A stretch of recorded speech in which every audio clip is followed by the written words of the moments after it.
Serial गुम है किसी के प्यार में के लेटेस्ट अपडेट पाने के लिए हमारे चैनल को सब्सक्राइब करें। आज के एपिसोड की शुरुआत में सवी की बात किडनैपर मारुति से हो रही होती है और सवी काफी ज्यादा परेशान रहती है। सवी कहती है रिद्धि के साथ कुछ भी मत करना। तभी मारुति कहता है कि तुम्हारी रिद्धि भी तुम्हारी तरह ही दिमाग चलाने लगी है, वह भागी क्यों और उसको अब तुम वार्निंग दे दो। अगर दोबारा से ऐसा किया तो उसके साथ मैं बहुत बुरा करूंगा, उसे मैं टपका दूंगा। तभी सवी कहती है उसके पास कोई ऑप्शन ही नहीं था, तुमने जिसके पास उसे छोड़ा था वो उसके साथ जबरदस्ती करने की कोशिश कर रहा था तो वो क्या करती। नील उसकी सारी बातें सुन लेता है। दूसरी तरफ सवी भी काफी परेशान हो जाती है और मारुति को जब यह बात पता चलती है तो मारुति भी बहुत ज्यादा गुस्सा होता है। नील सवी से आकर कहता है कि मैडम, मैं बार बार आपको समझा रहा हूँ कि हम दोनों साथ मिलकर काम करते हैं। मुझे पता है मैंने आपका भरोसा तोड़ा है, लेकिन मैं आपसे वादा करता हूँ मैं आपके साथ काम करना चाहता हूँ। तभी सवी कहती है तुम मेरा पीछा करना छोड़ दो, तुम मेरे पीछे क्यों आते हो? मेरा पीछा कर करके मेरे पास आने की कोशिश करते हो और मेरे साथ काम करने की कोशिश करते हो। मुझे तुम्हारा साथ नहीं चाहिए, मैं तुम्हारे साथ काम करना नहीं चाहती। वह नील को साफ साफ मना कर देती है कि आइंदा मेरा पीछा मत करना। नील सवी की बातें सुनकर काफी ज्यादा दुखी हो जाता है। दूसरी तरफ सवी सई को खाना खिला रही होती है। सई कहती है कि परी मम्मा, रिद्धि बुआ ने मुझसे बात क्यों नहीं किया? ना मेरे साथ कभी फोन पर बात करने की कोशिश की, न ही कभी वीडियो कॉलिंग पर बात किया। यहाँ रहती थी तो मेरे साथ कितना खेलती थी, मेरे कई प्रकार के हेयर स्टाइल करती थी, लेकिन जब से यूएस गई है वह तो मुझे भूल ही गई। मुझे रिद्धि बुआ प्यार नहीं करती क्या? सभी समझाती है नहीं सही, ऐसी कोई बात नहीं है। रिद्धि बुआ तुमसे बहुत ज्यादा प्यार करती है और अभी वह पढ़ाई में बिजी हो गई है, इसलिए वह तुमसे बात नहीं कर पाती है। ये सारी बातें भाग्यश्री भी सुन लेती है।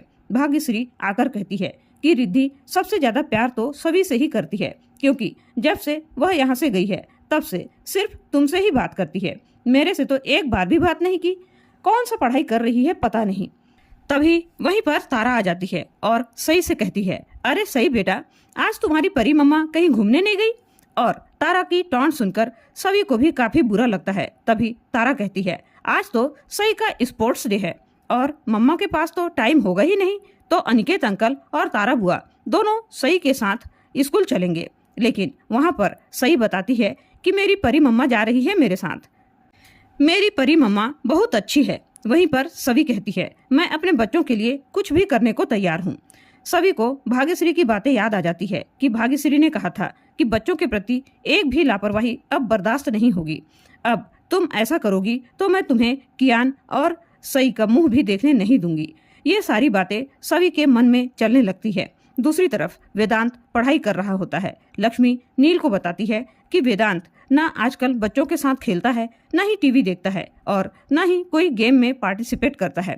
चुपचाप पूरे दिन पढ़ाई करता रहता है, जैसे तेजस्विनी के साथ भगवान ने वेदु का बचपन भी छीन लिया हो। तभी नील वेदांत के पास जाता है और कहता है कि तुम हमेशा पढ़ाई ही क्यों करते रहते हो, कभी खेला भी किया करो। वेदांत कहता है डॉक्टर जीजू, मुझे आपकी तरह डॉक्टर बनना है।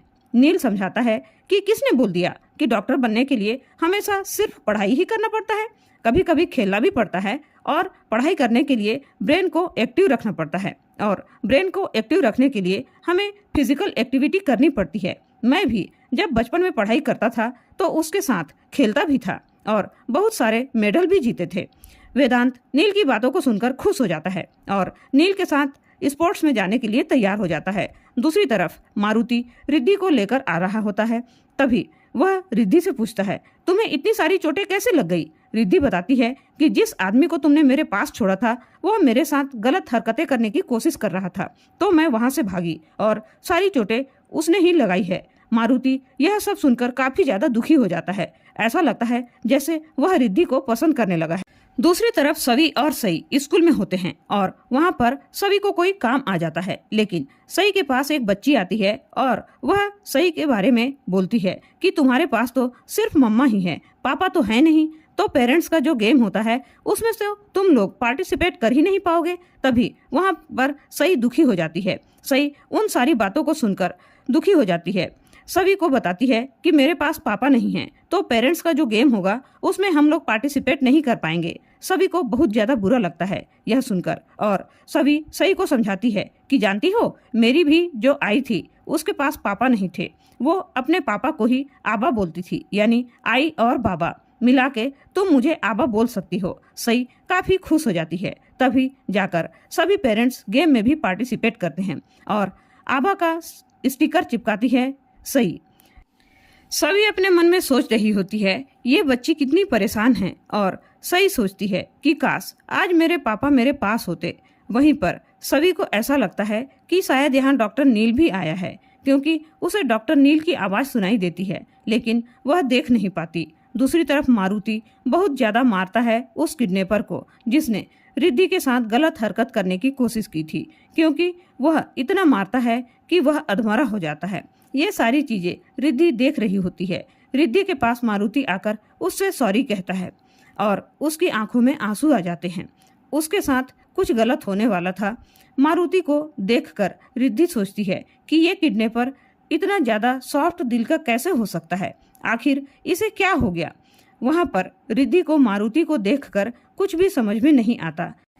एक तरफ तो मुझे किडनैप करके रखा है और दूसरी तरफ मेरे लिए इतनी हमदर्दी दिखा रहा है। मारुति हाथ जोड़कर रिद्धि से विनती करता है कि वह उसे माफ कर दे। दूसरी तरफ सभी पेरेंट्स के साथ बैठी हुई होती है। सई चिल्लाती है कि परी मम्मा आप ही जीतोगे। नील सई की आवाज सुनकर कहता है कि सई तो सभी को ही परी मम्मा कहकर चिल्लाती है। इतने में नील के पास हॉस्पिटल से फोन आ जाता है और नील वहां से चला जाता है। वह सभी को नहीं देख पाता। सभी पार्टिसिपेंट करने के लिए जाती है और अपनी सही के लिए वह जीतने की कोशिश भी करती है, लेकिन एक लेडी उसे पैर लगाकर उसे धक्का देकर नीचे गिरा देती है। सई यह सब चीज देखकर बहुत ज्यादा उदास हो जाती है और सई को उदास देखकर सभी काफी ज्यादा परेशान हो जाती है। और दोस्तों, आज का एपिसोड यहीं पर खत्म हो जाता है। अगले एपिसोड में देखने को मिलेगा कि सई नील से कहती है कि सबके पापा हैं, बस मेरे पापा नहीं हैं। नील कहता है आपके पास पुक्की अंकल है ना। तभी सभी आकर कहती है कि इसे कोई पुक्की अंकल की जरूरत नहीं है, इसके लिए मैं ही काफी हूँ। और वह सई के फोन से नील का नंबर डिलीट करती है और कहती है आज के बाद इससे बात करने की कोशिश मत करना और न ही इससे मिलने की कोशिश करना। सभी के इस व्यवहार को देखकर नील काफी ज्यादा चौंक जाता है। सई सभी को लेकर वहां से चली जाती है। आज का एपिसोड आपको कैसा लगा प्लीज कमेंट करके जरूर बताइएगा, और सीरियल गुम है किसी के प्यार में के नेक्स्ट एपिसोड के लिए चैनल को सब्सक्राइब करना ना भूलें। धन्यवाद।